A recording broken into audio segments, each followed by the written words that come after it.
following program is a production of the Fairfax Network, Fairfax County Public Schools. Funded in part by the Virginia Satellite Educational Network. This program was made possible through generous support from the Donald W. Reynolds Foundation to George Washington's Mount Vernon Estate and Gardens. History Meets Hollywood is a co-production of the Fairfax Network and George Washington's Mount Vernon Estate and Gardens.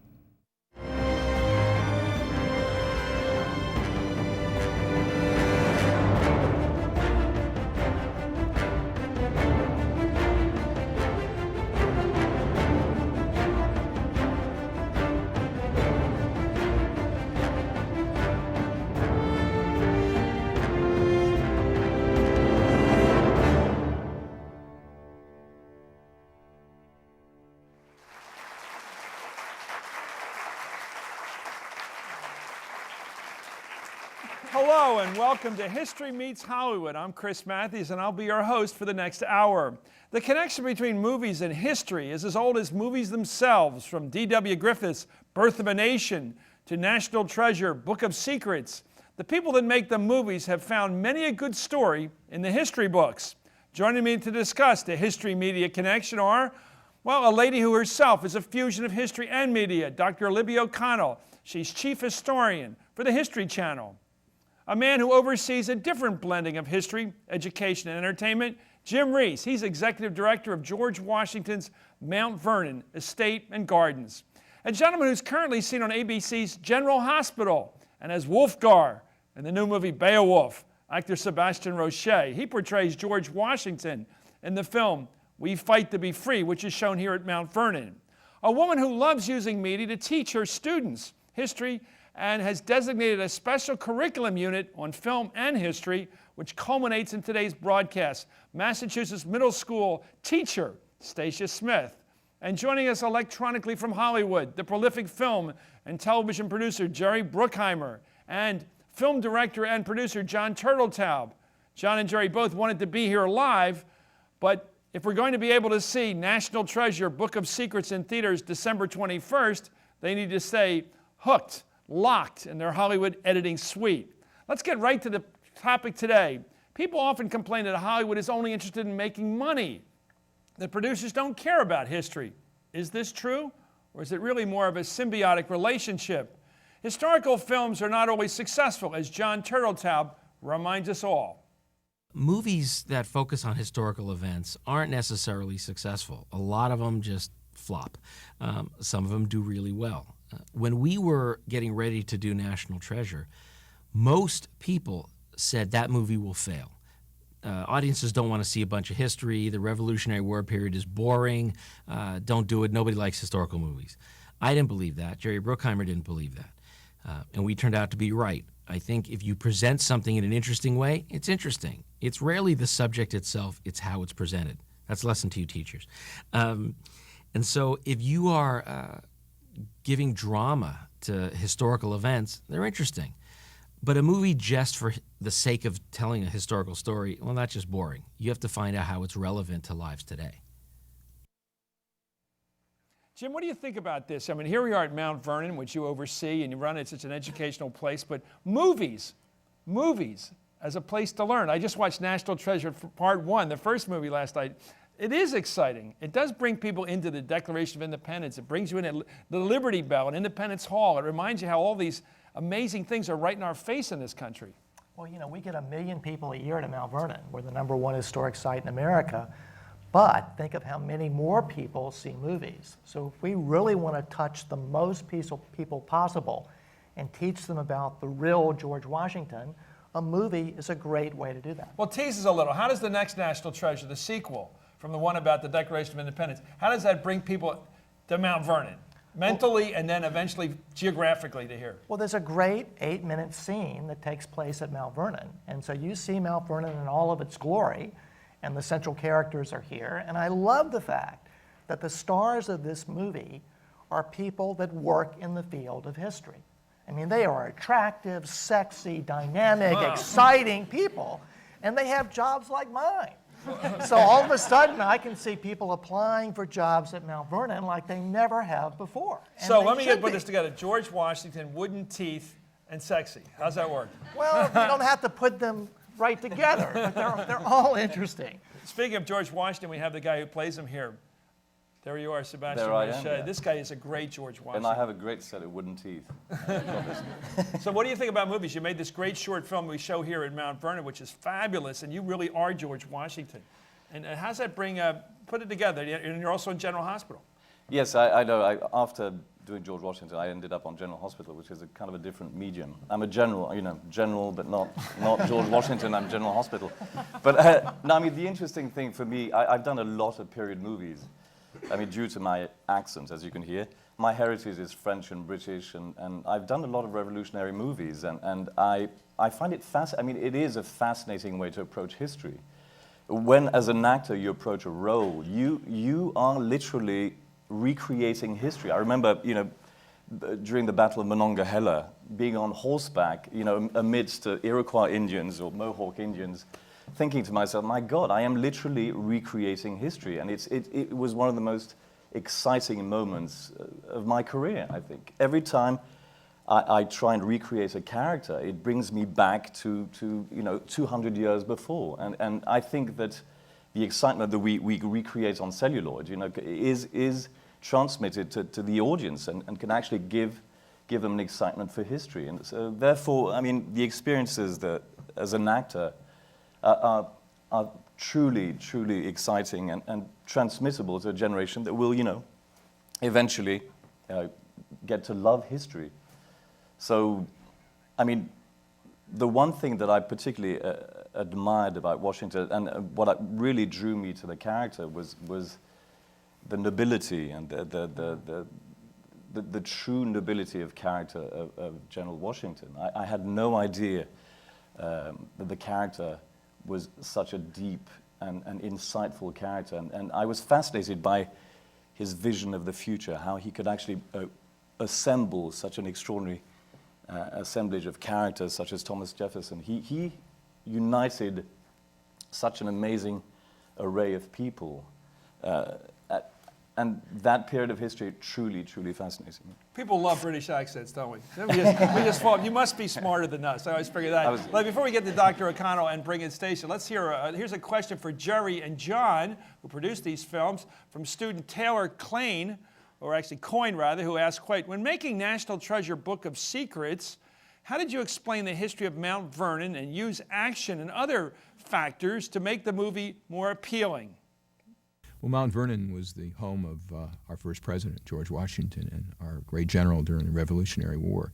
So I think that was a perfect place to place one of our action sequences, and I think it's wonderful, the fact that we can teach people around the world about our history. Mount Vernon is someplace, I'd known since my whole life, this is where George Washington lived. Well, that doesn't really tell you a lot about Mount Vernon. It just tells you that someone famous lived there. So you got to assume that if the President of the United States lived there, presidential business was going on there. It's also geographically in an interesting place. It's very close to Washington, D.C. So we thought, okay, what do we and don't we know about it? So we went to visit Mount Vernon. The people there were extraordinary. They were incredibly knowledgeable. And what was also interesting, it was all women who ran Mount Vernon. It's not run by the government, it's private. And these extraordinary women took us around and started showing us things and teaching us things and brought us down into the cellar beneath the house. It's an extraordinary place, and it has these little rooms and a well, and you say, okay, a lot of interesting stuff might have happened in here. So we took that knowledge that we learned by going. So if people go to these places, they'll learn far more than they've ever learned in their history class. And suddenly your imagination starts to take over and you realize real people lived here who did some really cool things. Dr. O'Connell, let me ask you about the question. It's a lot of these kids, and I always learned history by seeing movies like Lawrence of Arabia or Casablanca about World War II, and I learned about the cowboys from cowboy movies, and they don't always get it right historically. Is that okay? Is that a way to get to the truth, to get some fiction first and then find your way to the truth that way? Yeah, I think that Hollywood creates these very exciting tents that welcomes people in. It says, these are some really exciting things that took place. Here's some great scenery. Here's some great drama. We're going to bring you in from an historian's point of view, as a former teacher and somebody who works on documentaries. I welcome the interest that films create for young people, for adults, gets them excited about the concept, brings them in, then maybe they're ready, well, I want to learn a little bit more. Is this really true? Is this what happened?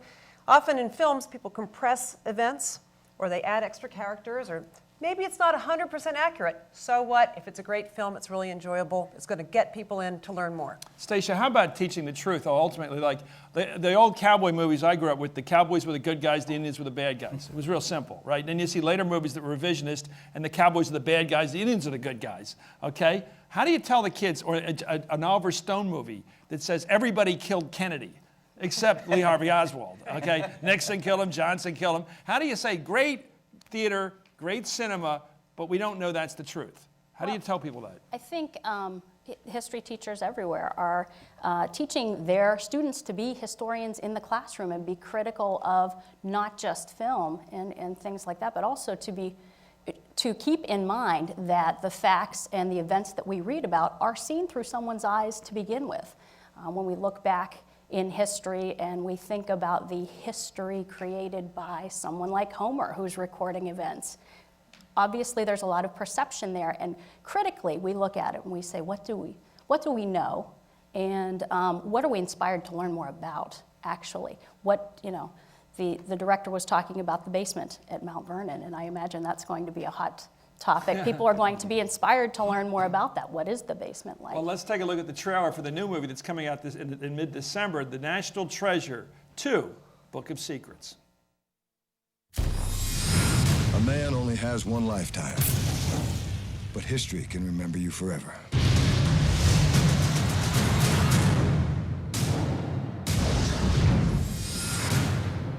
Ladies and gentlemen, I present to you one of the missing pages from the diary of John Wilkes Booth. Your great-great-granddaddy planned the assassination of President Lincoln. It can't be. We cannot have him remembered as a conspirator in the assassination of the man who brought this nation together. I need to see the page. Look at this. There's a symbol stamped into the page. The eagle clutching the scroll. Do you know what it means? The president's secret book. Come on, it's a myth. It contains all of our nation's secrets. The JFK conspiracy and Area 51. This book could prove my grandfather's innocence. All I need is a few minutes with the president. The Secret Service is never going to leave you alone with the president. Well, you never know. I'm sorry, Mr. President. I need to ask you a question. Code 1! Code 1! The book exists, but you are now #1 on the NSA, the CIA, and the FBI's most wanted list. Is that for us? Oh, hello. This symbol designates the secret tunnel that will lead us to the greatest treasure of all time. How fast can we get to Buckingham Palace? Someone else knows about the book. You've got to find where that leads before they do. What's the final clue? Another Gates family quest.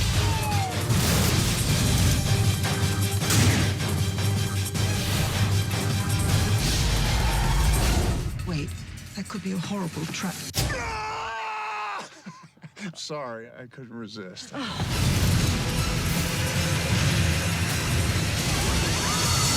National Treasure, Book of Secrets. Riley, what do you see? Death and despair. Mostly death, though. I mean, a little despair the last few seconds, but then a hard, sudden death.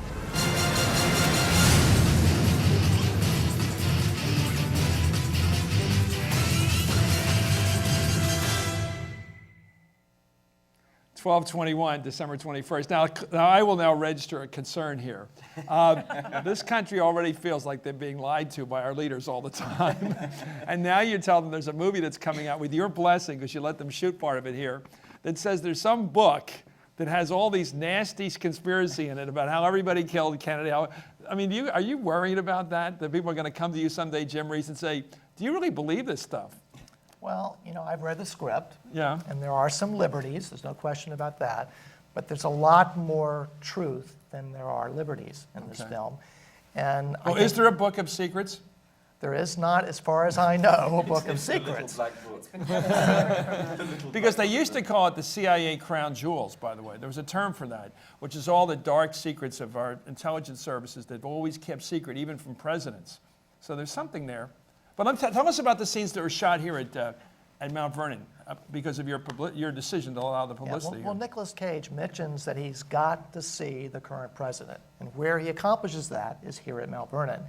And he arrives secretly by boat, and he ends up almost kidnapping the president under the noses of all the Secret Service. Who's the president look like? The president we have now, George W. Bush, or some earlier president like Clinton? Well, he looks like Bruce Greenwood, I think is his name. And he's a great actor too, and he's a great lover. He doesn't look like Barack Obama. No, he doesn't look like that. Or Hillary Clinton. And he loves history. Does he look Mormon? Just kidding. He loves history, and he loves George Washington, and that's why they're having his birthday party at Mount Vernon. Okay. And I will say that Nicolas Cage finds a truly unique way to escape from Mount Vernon that, again, takes a few liberties that will probably catch up with us eventually. Well, let's talk about that tunnel. Because people love tunnels. There's the famous tunnel that goes from the White House to the Treasury Building, which apparently really does exist, right? It does exist. It's really such a tunnel for presidents to escape. That was in the movie Dave. I remember that. So tell us about the mythical tunnel beneath us now. Well, there are a lot of nooks and crannies in the basement, so it kind of reminds you of entering a tunnel, but they've stretched out the tunnel to be an escape route to get away from Mount Vernon back to the Potomac River. And I do think that next year there'll be thousands of people looking for the tunnel at Mount Vernon. We probably have guys out there digging it right now, for all I know. So, Libby, how do you explain on History Channel when you're called up and somebody says, "Why don't you do a special on the tunnel under Mount Vernon?" And you go, "Excuse me, there is no such tunnel. It was a liberty taken by a film director." Absolutely. And then I say, "But we have a special on the history of tunnels coming up." People, you're right. People love tunnels. Anything that's secret about history is something that is always going to bring in an audience, and it's one of the reasons why this movie's probably going to do well, because it talks about secrets. Sebastian, are you ever taken for George Washington? Do people get you confused? No, with never. No. It's usually you're the new James Bond guy, or you're that guy from General Hospital. No. Well, that's true. Let's go to another student, Jimmy Andrioli, sent in a question about the original National Treasure movie. He asks, how do you decide what role historic places or objects would play in the film? For example, why was Timothy Church used as the site, or Trinity Church used as the site of the treasure chamber? Jim? Anybody thoughts on that? Who knows this answer? Well, Jim, we're going to go, why did you want a Hollywood-style production for your new orientation theater? well, when we got our scholars together. By the way, we have an answer from Jerry Bruckheimer on tape here. Well, we used a lot of historical sites in the first National Treasure, and I think that was part of the fun with the writers and the director and myself, to try to find sites that maybe an audience wasn't totally aware of what they looked like or where they were, so especially people around the world. So we want to pick sites, A, we're familiar with Americans, and also educate other folks around the world. The first thing we do is research all of the historical places that may have some relevance and find out what little-known facts we can find out about them that might pertain to the story. We want to find places that are well-known. Part of the theme of the National Treasure movies is about taking things we have great knowledge of and see only in a certain light, and then let the movie shine a new light on it based on what's true. So Trinity Church, we found out, not only has been in the middle of Manhattan since the Revolutionary War, but was actually burned by the British during the Revolutionary War, just a couple months after the Declaration of Independence had been signed. It's a mixture of whether the script came first or the historical place came first. Sometimes it's so obvious we want to use a historical place, such as a giant memorial, such as the Lincoln Memorial. We said, okay, what scene can we write that would take place here? Certainly in the in National Treasure Book of Secrets, since it involves the assassination of Abraham Lincoln, we wanted to know about Ford's Theater. By going to Ford's Theater, we realized there's a museum in the basement that has a ton of really cool stuff in it, including the gun that was used to kill Lincoln, Lincoln's coat, his hat, all that stuff. Also in the museum is John Wilkes Booth's diary. So we realized that even today, these historical places are alive with the history as well as all the drama. So sometimes we say, all right, we need a place to have an action scene. How cool, let's set it in Independence Hall or something like that. Other times we say, all right, this place is vital to the story, so we have to make sure to include it. So it's a give and take. You know, Jim, I sometimes wonder whether Americans, us all, really don't believe something until we see it in a movie. And then it's like the movie seems more real than the life we live. And therefore, I'm asking you because you produced this great film with Sebastian as George Washington, which you can see when you come here to Mount Vernon. Why did you think that people who are already at Mount Vernon didn't have to be told to come, still would benefit from having their eyes opened by a movie? Well, we had a group of great scholars who actually made that recommendation. They said that Mount Vernon, you have the action hero of the 18th century. So don't go do a boring, slow-moving documentary. Cast a live-action film so you can show the young Washington as the dashing, exciting, courageous hero that he really is. What we don't want you to do is look at that picture in the dollar bill and try to communicate the older, stiff, formal Washington.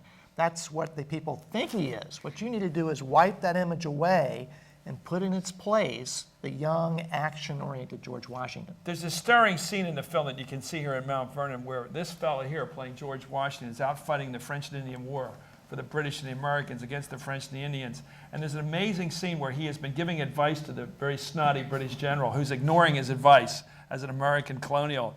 And finally they get attacked by Indians, they're ambushed, and it turns out this guy had predicted it. And there's a great scene where the British officer is dying or something, and he says, do what he says. Right? And it's chilling because it's like saying, finally, America is born. Yes. Because we have a young guy like you who's our hero.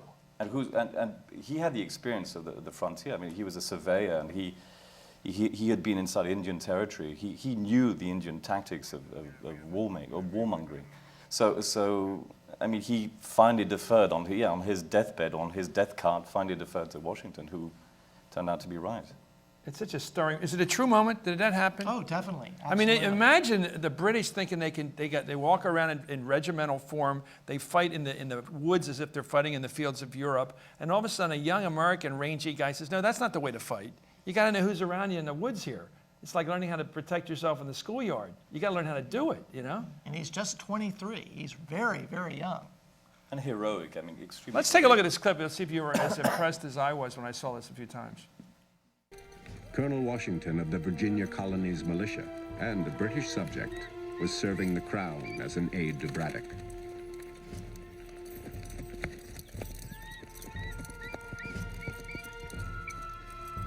Compliments, General Braddock, sir. If I may, sir, might I suggest we take the precaution of allowing the American force to take to the woods and scout the terrain?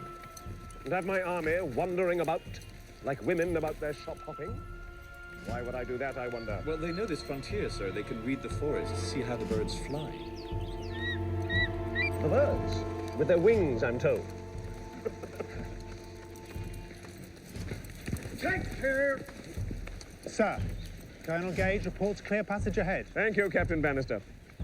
I put out flankers. Colonel Gage's advance guard will tell us if the enemy's about.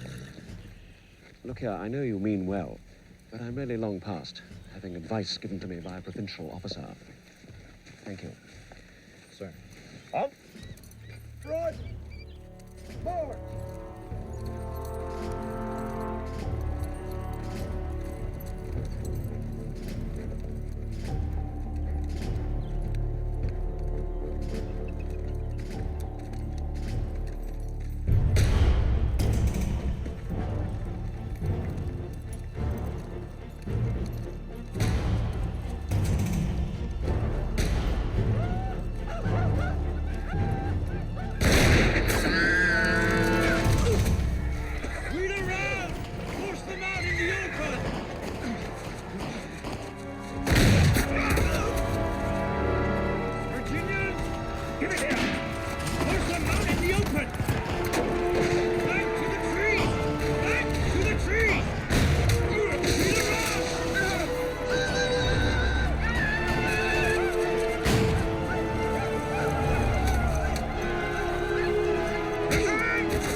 tell us about shooting that scene. I'd love to hear Well, that scene was very nerve-wracking because, you know, when you're on a horse and you have muskets firing in every direction, people running at you, you know, even though the horse is beautifully trained, you really have to control the horse. I mean, my horse wanted to bolt every second, and I had to control him. But that's where I felt that I was suddenly, you know, all pretense goes away. You really feel that you are in the reality of the situation. I felt like young Washington controlling his horse, controlling my troops, and it was very, very exciting. I felt extremely excited to be in that position, to be in that position of control, because once the camera rolls, you are in control. It's up to me to do my job, you know, and it was fascinating, very, very Libby, exciting. Dr. O'Connell, tell us about George Washington, the horseman.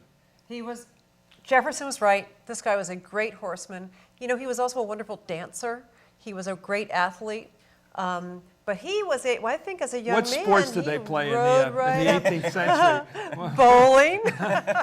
Yeah, no, but he was a very, you know, he was a very vigorous, strong man. And it is, I think that a lot of people think of him as being really stiff. But I know that at dances, women waited in line to be able to get a dance with the general. Well, I also remember this great scene in Washington. Jim knows all this stuff, and Stacey knows all of it. Amazing Washington, as you drive by, you see this big city today.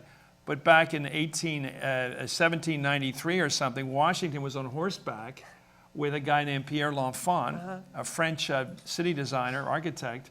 And they were on horseback up on this hill and looked down over this empty valley with a big, messy swamp in the middle of it, and they said, let's make this the capital of this whole continent, and let's make it a world capital. These two guys, it's right out of the producers almost, you know, these two guys thinking of this. Anyway, we've got another audience question. This is for Sebastian. Sebastian doesn't always get to play General Washington. In the History Channel's production, The Crossing, Jeff Daniels is General Washington, and Sebastian is Colonel Glover. Let's watch.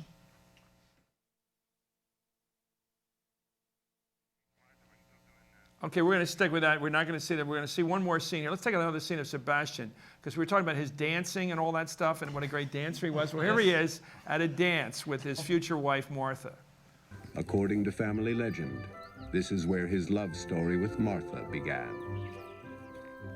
I'm delighted to stop by, though I fear I have but an hour to spare. Oh, meet the guests, eh? Then decide. Frenchie has no future in the Ohio. He has no taste for settlement. And it's only people, not armies, that... Look at this. The very man that can tell us all about the frontier. Where on earth did you find him, brother? Rushing to Williamsburg to offer Governor Dinwiddie all the details, Thomas. Oh, but you must tell us first, Colonel. Let the man breathe, Thomas. Mrs. Chamberlain. Ladies, how very gracious of you to receive me. The grace is yours, if you can satisfy my husband's curiosity. Mrs. Custis, may I present Colonel George Washington, our dear friend, Martha Dandridge Custis. Your servant, madam. I knew of your late husband and thought well of him. I thank you, sir. Were men that special in those days? That polite, that genteel? Yes. Did they really talk like that? Oh, I think they did, but the sparks were flying. You could feel the passion. Love at first sight. In a very gentlemanly way, of course. Okay, a bigger question. Why did you want to be Washington? Well, you know, it was a great challenge. I mean, to play such an extraordinary man. I mean, especially coming where I come from. I mean, I would think that any American would want to play Washington, but I didn't really know much about Washington himself. But once I started reading about him, I got more and more excited. I mean, it was... But you knew about it from Europe, right? I did know about it from Europe, yes, a lot. And I had done also Liberty, the American Revolution, which is where I played the Marquis de Lafayette. You see, I played every historical character in the book. And I had heard of, you know... You only play generals, right? Yes, yes, of course. Kind of like Fred No Thompson. one lower than Colonel. Let's have a question from the audience. Hi, my name's Rebecca. I'm from Herndon High School. This question's for Mr. Roché. You played the role of George Washington. Are there any other historical figures you would like to play, and if so, who? Oh, who would like... I'd love to, I mean, you know, I would love to play Thomas Jefferson. I think he's a fascinating character as well. I mean, there are innumerable characters. You know, Caesar comes to mind, Julius Caesar. I mean, any character, any historical character that is a character of fascination is fascinating to me as an actor. Next question. Hi, my name is Rachel. I'm from Herndon High School as well. This question's for Mr. Roché. Did you feel pressure playing a character of such great significance in history as George Washington? Were you worried whether or not you could accurately portray his personality or character? Yes. Yes, I was. I felt quite a lot of pressure, but once I did the research, and I was particularly worried about the accent, because I thought, you know, Washington was someone who actually aspired very much to be under British commission. And I thought to myself, you know, what do I do? Do I do a straightforward American accent, or do I bring a little British into it? And I think at the time most people were speaking with a British accent. But I did feel a lot of pressure, because the more I learned about him, the more awed I was by the characters. So I tried to portray him as simply as I could. I didn't try to put any spin on it. And of course, you know, you stay truthful to the text, to the script. And I hope I achieved that. I tried to bring as much honesty as I could, because I think that's the great trait of character of George Washington, is his integrity, his honesty, his simplicity. Well, I think it helps to show people as human as we are. And I know the History Channel has a great series called Founding Fathers that really does that and really pokes some holes in the myths. And I think it creates a very balanced look. And again, historians in the classroom trying to be critical and trying to understand everything about something before they take their own idea about one thing or another. So I think it's... Your thoughts about truth versus fiction, and how much young students benefit from maybe a glorification of a character? I just saw that program about a year ago called Warm Springs, about Franklin Roosevelt going through his polio, and how he was crippled in his young adulthood, and how he had to struggle back from that. He could never overcome polio in those days, but struggle back to become governor of New York, and then president of the United States, and then getting us through the Depression, and getting us through World War II, all as a man who's a victim of polio. Right. It's a great personal story, but it showed human weakness and strength. I think that these historical characters deserve for us to understand how complex they are and how human they are.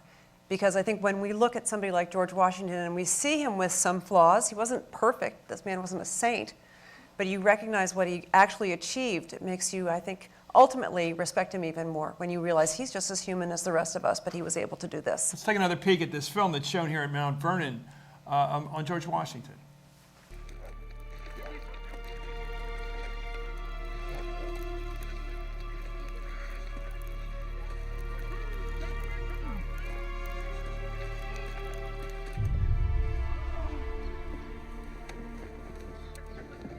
Gentlemen, how many have we? All men, rank and file, sir. 10,104. Of which almost 6,000 are too ill to depend upon. Add 4 regiments from the Northern Army. Just arrived. Cadwallader brings perhaps another 1,800. Most beaten down by cold or disease. In short, General, a very thin force. Thick enough for me. War Council, gentlemen. My quarters within the hour. Yes, Your Excellency. Yes, indeed. By crossing at these unguarded points here and here, with every man we have, we should land undetected. If a Hessian patrol should spot one element, they should not be alarmed, expecting multiple crossings for a full invasion. We make our way south in 2 groups, General Sullivan's force and my own. General Stephen will break away, flank west, and surround them. Timing will be crucial, but with Colonel Knox's artillery on the heights, we can expect a clear passage. Your Excellency, I'm game enough. But my men... A long march in deepening snow and a better half without boots. For Sullivan's men, a defeat could be inevitable. There will be no defeat. This is our land, gentlemen. Our country. Ours. It is that for which we fight.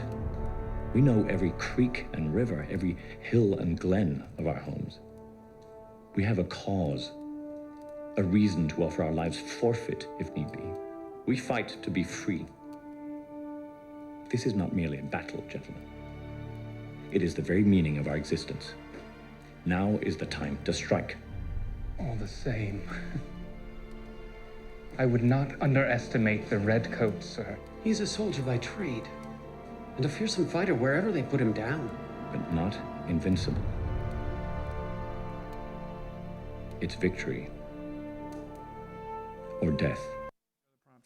Sebastian doesn't always get to play General Washington. In the History Channel's production, The Crossing, Jeff Daniels is General Washington and Sebastian is Colonel Glower. By the way, we're going to talk about that, but let's take a look at the scene first.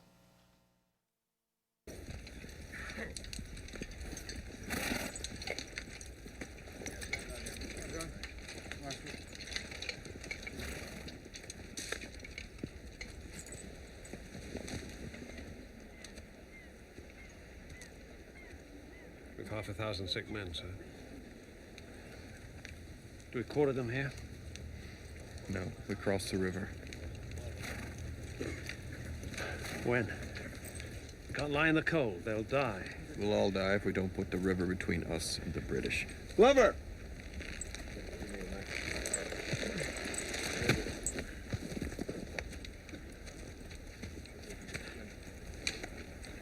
Glover, I'd like to cross the river. With what, sir? Do we swim the damn river? Glover, I'd like to cross the river. How, sir? You tell me. How do we put 2,000 men across the river? Where are the boats? Upriver, a few miles, is a foundry and smelter. They run the ore down to Philadelphia in boats, big boats. Take your men, ride up there, and get those boats. And pay for them with what? Damn it! Oh, Glover, open your eyes. We are pinned here. Either we cross the river or it's over. So get those boats. Take them if you have to. Do what you can for the sick and wounded. You know, that's a fascinating scene here because it always strikes me, everybody here up here, that one of the great moments in American history was when Washington, who had lost a lot of battles in New Jersey, New York, he was in retreat, all of a sudden decided to save the American Revolution. There's one guy decided, we're going to cross the river on Christmas Day, and we're going to attack a fortified fort of Hessian soldiers, trained professionals, a lot of them, well armed, with cannon and rifle, and they can kill us all easily if they're awake, and catch them off guard and change the history of the war. I remember reading a scene in McCullough's book, Dave McCullough's, where some guy's quietly talking to somebody in this store up in New Jersey, said, did you hear? Washington just defeated the British. What an amazing moment that must be. For the first time in history, we actually defeated the British. You didn't get to play the crossing, did you? You played the guy that thought it might be too hard to do the thing. Yes, who was like, no. By the way, he seemed a little more pompous than you. I thought it was Washington. Jeff Daniels. I thought he struck a pose there for a moment at the side of that river. He was impressed by the silhouette at the side of the river, I thought. Well, you know, he has the stature, you know, but no, he played. I think he played some beautiful moments. Actually, he's a very subtle actor as well. I think he. You don't think he underplayed that scene? Let me ask you about that moment. No comment. Talk about that moment in history, just so the students here and watching right now get it about what Washington did. This one human being made it happen. This is a great moment in American history. You have a general who's been in retreat, I mean, very strategically, but the British it looks like the British are winning. He needs to bring his troops across the Delaware, and he thinks if I don't do this, the game is up. It's over. We're gonna lose. And he turns to Colonel Glover, who's from Marblehead, Massachusetts, and says, get me boats. And Glover says, what does Glover say? That was a tough cookie. He's like, what do we do? Do we swim across the river? How can I get boats? And essentially the Washington says, I don't care how you do it, go downstream, get those boats and bring them up here. Gosh darn it, we're going to cross those troops. Yes, and in the so middle how of did the he night. get the boats? He gets them from... he commandeered them. He commandeers them. He steals them, basically. No, I mean, he took them on loan. Yes. He borrows with force. It's amazing. Let's watch him cross the Delaware in this scene.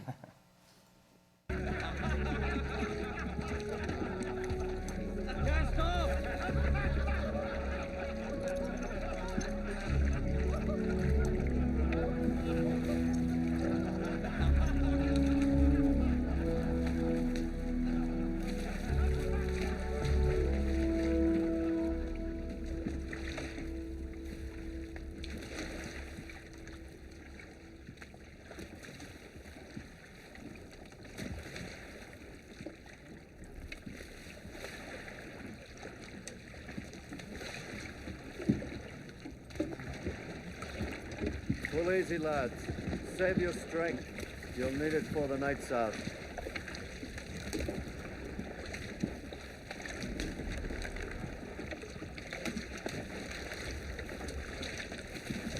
My God, they're slow, sir. Can't we hurry them? We make one trip, Henry. They're at it all night. And then they march to Trenton with us. Easy, lads, easy. Pull together. Abe, give him a count. Sally Brown, she's a bright Malacca. Way, roll and roll. She drinks rum and chews tobacco. Spend my money on Sally Brown. Well, Christmas is coming. It's a good time to remember that amazing scene. Let's take another question from the audience. Hi, my name is Paul from Annandale High School. Mr. Matthews, in your book American, you name several classic films that you feel reflect American identity. Are there any recent films that you think capture the essence of American society and values? Well, I talked about Taxi Driver. Right. Robert De Niro's movie, about we are a country of misfits, and we love misfits. And we love heroes that are misfits. Like, if you think about the old cowboy movies, Shane and Ethan Edwards, and I think if you go pretty much up to today, almost any movie, our hero is sort of an anti-hero. It's somebody who doesn't get along with people that well, a person who sort of doesn't fit in the group, and yet is essential to saving the day. And that person comes from somewhere and then saves the day and then sort of disappears. It's just, I can't think of one just recently. Maybe you can help me. But Spider-Man, yeah, that's right. I mean, sort of an odd guy who ends up being, or Batman, or any of the action heroes, someone who doesn't quite fit in. We don't pick one of the boys or one of the popular kids to be the heroes. There's something about our country that doesn't feel comfortable with the smooth, slick person. We like the person who's got some rough edges, who is authentic. We don't like slick. We don't like professional. We like our politicians, the ones we've liked. Lincoln looked a little strange, you know. We want a little trouble from the guy. We want a guy, or a woman, I guess could be the case this time, who's a little different. And I think that it's so interesting about us. We're not the Brits. You know, we're not like them. We're not like the Europeans. We don't like smooth. And we don't really like popular that much. We suspect it. If somebody's really popular, we say he's slick. You know what I mean? Yeah. What do you think? I mean, do you like guys that are smooth and they say hi to you? And you like guys that are always know your name and they always pander to you? You like guys that are difficult to get along with? Who do you like? Well, or girls like that? You like girls that are a little difficult? I think we like misfits. I just think it's about America. That's us. Right. I mean, I personally felt for Spider-Man and the Spider-Man films, at least the first two. The third installment was a little shoddy. But I do agree with you in that regard. And on top of that, I think we do, or at least I feel for the underdog in that regard. Yeah, I do think we're still good at that. I hope we never stop rooting for the underdog. Right. And I don't want to be Goliath. I want to be David. You know, I want to be the guy with the slingshot, not the Bluto character. You know, the big bully. You know, do you think we're still innocent enough to play David and the little guy against the big guy? Or are we getting to be too much the big guy? Well, you ever worry about that? I do, you know, throughout history class and films as well. Yeah. Well, you're an interesting fellow. Next question.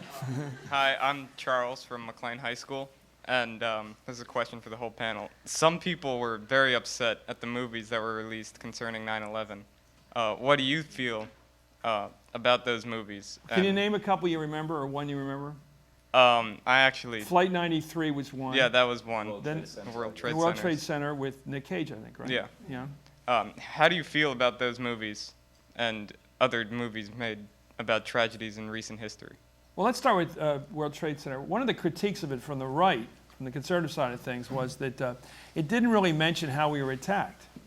It just treated it like a natural occurrence, something that happens bad, like a calamity, like a bad hurricane. It never explained the history of why we were hit.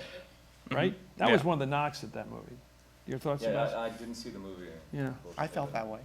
You felt that they should have put that in? Yeah. I felt there wasn't enough historical context Oliver to the Stone. accident. It That was was an much Oliver more of a Stone. disaster movie than it But was again, a I think history movie. in order to make a movie about 9/11, I think you would need to go into the format of a miniseries because it's impossible to encapsulate it in one movie, it seems. You know, we were producing a documentary on the World Trade Towers that was scheduled to be on air on the History Channel literally a week after 9/11. And we had all this original film, and we delayed the showing because we didn't want people to be upset by the fact that we had this, thought that we wouldn't care about the individuals. We ended up having to call the families of the people who we had interviewed for that documentary and say, we're going to run it, because the news agencies were calling us and saying, you've got to put this on air. So we ended up, but that's different. That's a documentary. But it was very, I think, much more of an emotional production issue for all of the staff working on that show than anything we'd ever encountered before. Doesn't seem interesting to all you that we love American movies about World War II. Yeah. And they still make, I think there's been more movies made about World War II than anything ever. Thanks to Tom Hanks. Yeah, and well, more, even, John Wayne, too. Yeah. Dirty and yet Dozen. we don't have really good movies about the Cold War. We don't have good movies about Korea. Yes. We've had a few great ones MASH about was a good movie. Nashville? MASH. MASH was a good movie. That was Korea. But that was That really was about quote Vietnam. Korea. That That was was really quote about Korea. Vietnam. Right. And the Vietnam movies like Rambo don't really teach us too much. Well, that's pretty. But certainly Apocalypse Now was a hell of a movie. That was a good movie. Deer Platoon. Hunter was a great movie. Platoon. And Let's take a look at this. The Crossing was a straight dramatic film, of course, but the History Channel is more well known for their documentaries. In recent years, there's been a blending of traditional documentary style with scenes involving actions. And of course, here's such a thing as a relevant blend right now of documentary and action adventure genre. Let's take a look at this newer documentary style, which has a scene from the History Channel's Washington the Warrior. Exhilarated after his first clash, is now defeated, and then he gets back and he finds out that even his victory in that first clash has a negative side to it. The death of the French officer Jumonville has sparked a blistering scandal. Washington himself has been branded an assassin. The most condemning evidence? The Articles of Capitulation Washington had signed at Fort Necessity. In it, he acknowledges that he was responsible for the assassination. Washington claims he didn't know what he was signing, that it was raining hard and it was a pretty dire situation. So he always says, I didn't acknowledge that publicly. That was something that I didn't know I was signing. The condemnation is widespread and harsh. I am concerned to find Colonel Washington's conduct so imprudent, writes one influential critic. Another blames the defeat at Fort Necessity on Washington's unmilitary skill. What do you make of that, Dr. O'Connell, of putting documentaries? You have to make these decisions, I suppose, at the History Channel. There's the guy acting. He's clearly not you don't have any historic footage of the 18th century. There's no film back then. Right. There's no action scenes. We got to go by portraits, basically. What do you think about using actors to help us see history as it actually was? I think it brings in a broader audience. I think if you do the costumes correctly, I think if you get the setting right, it can really widen the appeal of a pure documentary. Should you go all the way and do it like in black and white to make it look like it really was a piece of tape, a real piece of history? You know, I think that's sometimes can border on something that can be confusing. I'd go with the color and let people know this is a dramatic reenactment. What do you think, Jim? Well, I think the 18th century has a real big problem in that there's no photography. You do the Civil War, there's so many pictures that help to tell the story. With the 18th century, if you don't do reenactments, your choices are very, very limited. There's nothing worse than looking at a bunch of black and white prints from the 18th century. What do you think, Stacia?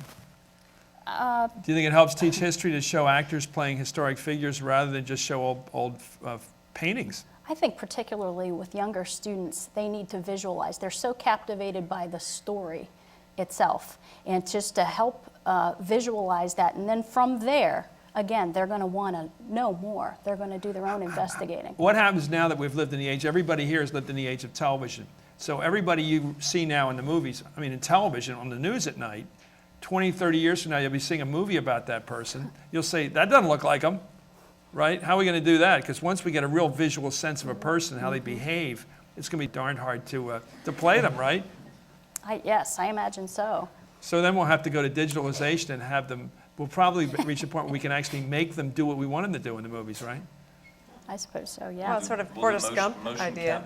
Like we could take you and have you play all the heroes you'd like to play without you even getting paid. Anyway, think about the classroom. I'd like to ask Stacia, how does all this translate to the classroom? Are students more responsive to an entertaining view of history?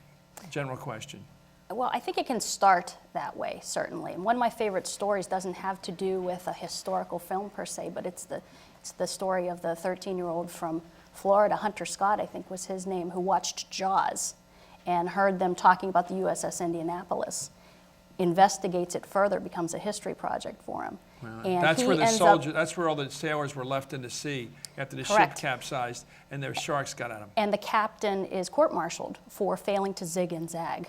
And Hunter Scott does some investigating, finds that the captain was not at fault, takes it to Congress with his congressman, and gets the captain posthumously reinstated. And I just think to myself, a 12-year-old watching Jaws heard that little piece, went, investigated, and was so inspired to make that change. And that's what you hope for. You hope your student grabs that nugget, whatever you're showing. And that was just a little scene with Robert Shaw, just telling that story. And it was written Captain last Quint. minute, apparently. Last minute by John Milius. Sent it to Steven Spielberg, and they inserted it, apparently. Well, let's go to a real filmmaker, John Turteltaub, who, of course, have done these National Treasure movies, making the new one. He made the first one. Here he is talking about that very point. The school teachers of America are going to kill me, but watching movies is far more interesting to me than sitting in a class. If I can see a movie that is giving me great historical information or spurring my interest in science, that's going to usually get me going a lot more. The reaction to National Treasure has been terrific because what we've done is taken what's normally just historical facts and figures and made it human, made it real, made characters like Thomas Jefferson or even John Wilkes Booth into real human beings. Movies have that ability to do that because they incorporate emotion and drama and romance into what we think of as just something that appears in a book. History's real. The people who are in history are people just like us. They have problems, they had weddings and children and divorces and issues, and if we can capture that humanity in them, it makes them seem more real and therefore seem more relevant and more worth studying. Well, let's take a question now from W.T. Woodson High School out in Fairfax, Virginia. A student asks, how do you suppose teachers should go about showing videos that contain historically accurate and made-up information? How do you tell what is real and what is made up and for entertainment? So how do you do it?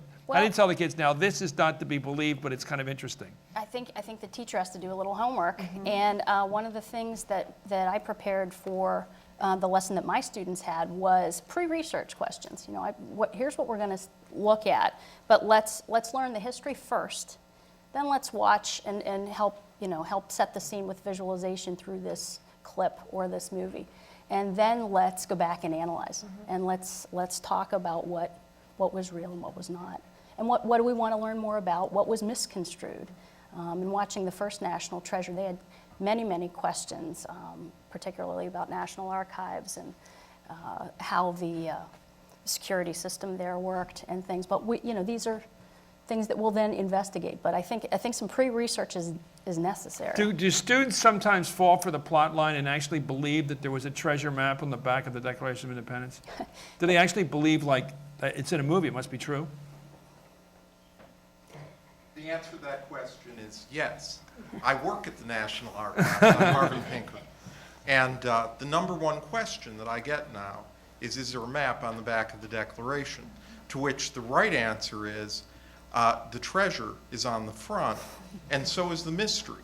Because one of the things that we've been able to do in connecting fact and fiction is to point out the fact that if you look at the document, you're going to see a handprint in the lower left-hand corner, and no one knows whose handprint that is. So there is a real mystery on the Declaration that the film allowed us to accent. Are you saying that truth is stranger than fiction?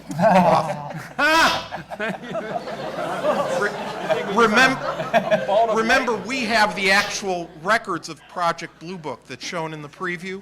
We have the records of UFOs. I think the history of Washington, the true story that we saw in the movies, the true story of this heroic, amazing guy who lived here in Mount Vernon, and this true story of Lincoln, and the true story of Roosevelt, and John Kennedy and people like that is really smashing stuff to read about. Anyway, thank you all for joining. What a great panel. I want to thank all of our panelists up here on the stage and all the students out here. I want to thank the movie makers out in Hollywood. I want to thank everyone here, and a special thanks to all the program producers for the use of the clips we got to show here. And thanks to the students in our audience right now, a great group of students. I found these students to be very interesting people. And thank you to Mount Vernon for hosting this amazing event, and the Fairfax Network for producing this program. I'm Chris Matthews. Good night.